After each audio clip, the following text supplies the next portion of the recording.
Welcome back to Sacred Psychology. This is one of those midweek videos I think I'm going to end up doing once in a while. The videos have been pretty well received largely, and they're getting more and more views and watch time, and so I want to keep putting out some thoughts on the field of Christian counseling, of mental health from Christian perspective. I've been reading Bad Therapy by Abigail Shrier. It's a good book. I think it's a New York Times bestseller. She's got a few of them. Another one called Irreversible Damage, I think, is worth reading. So I want to be careful because I don't have the full context of the whole thing just yet, but I'm just kind of reacting as I'm reading. Was that therapy in general isn't terribly effective.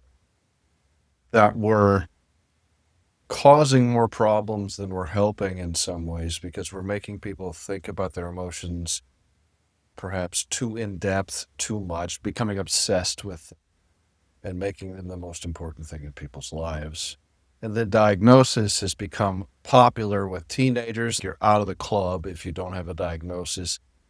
And it's becoming the in thing to do. And so many people are self-diagnosing because it's popular culture now. And we are over-diagnosing in general, and making things that are just used to be everyday problems, mental illness issues.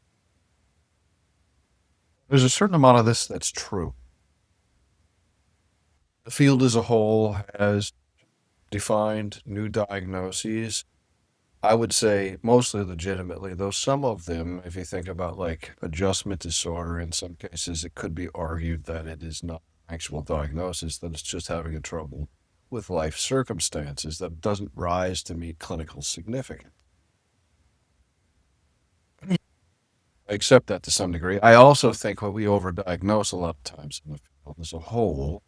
I always used to joke, and still do some days, when I first started in the field, bipolar disorder was the flavor of the month, and then it was ADHD, and still ADHD, and now it's depression and anxiety and having a therapist. That's the flavor.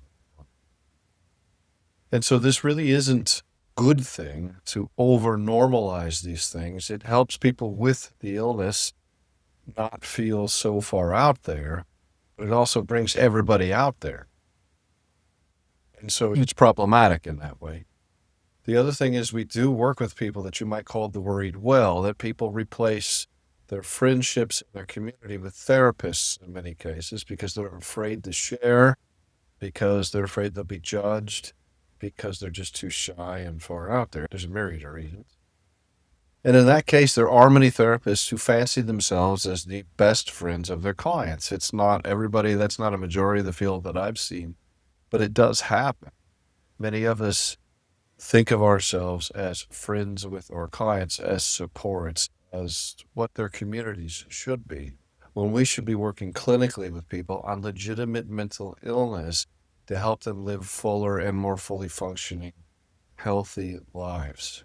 If there's somebody who wants to come in for one or two sessions because they need to talk through some stuff that's difficult and they don't legitimately have a serious diagnosis and they're willing to pay cash for it and they have insurance, I will see that person, but I will not let that go on and on forever. It's just a matter of practice. It's not what I'm here for. The other thing that I take issue with is that she, at least so far within the book, lumps everyone kind of together as a field as a whole. She's an outsider. She's not a mental health therapist. She's not a social worker. She's not a psychologist. She's not a psychiatrist. I think she said she was a lawyer and a journalist at one time or another, and very good at what she does. Don't get me wrong. The issue I have is being lumped in with everybody. There are really bad therapists. There are decent therapists, and there are really good therapists. The really bad ones are more common, it seems like, and they're less effective, so it drags down the numbers as a whole. They make fun of their clients. I've seen that happen. They do things that are genuinely unethical. Nobody really does anything about it. I've got a problem with that too. And so I, as a Christian therapist, have a different purpose in mind. I don't want to just see people be highly functioning and healthy emotionally.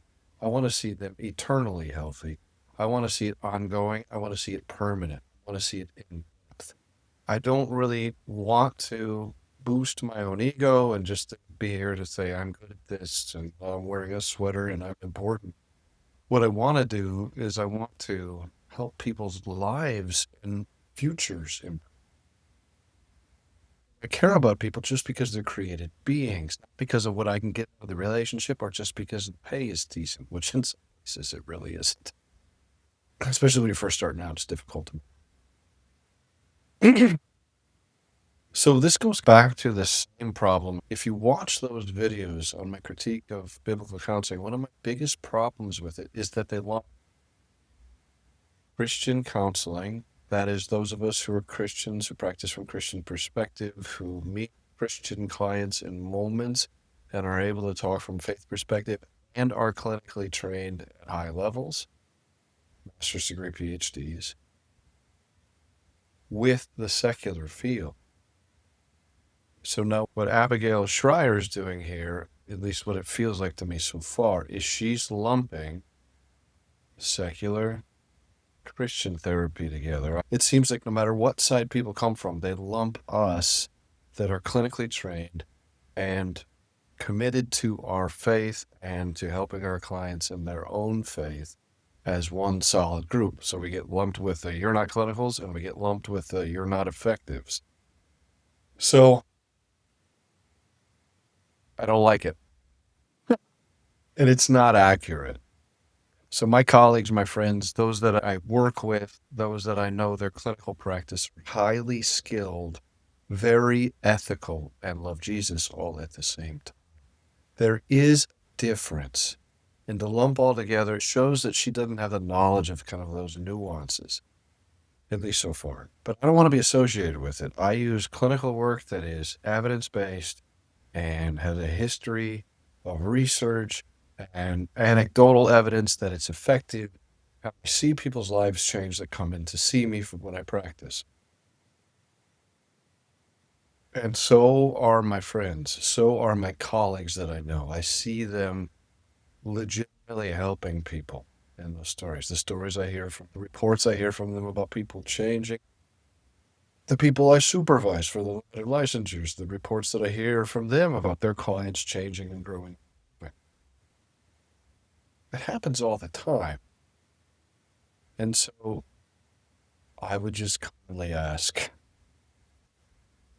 that folks not lump us all.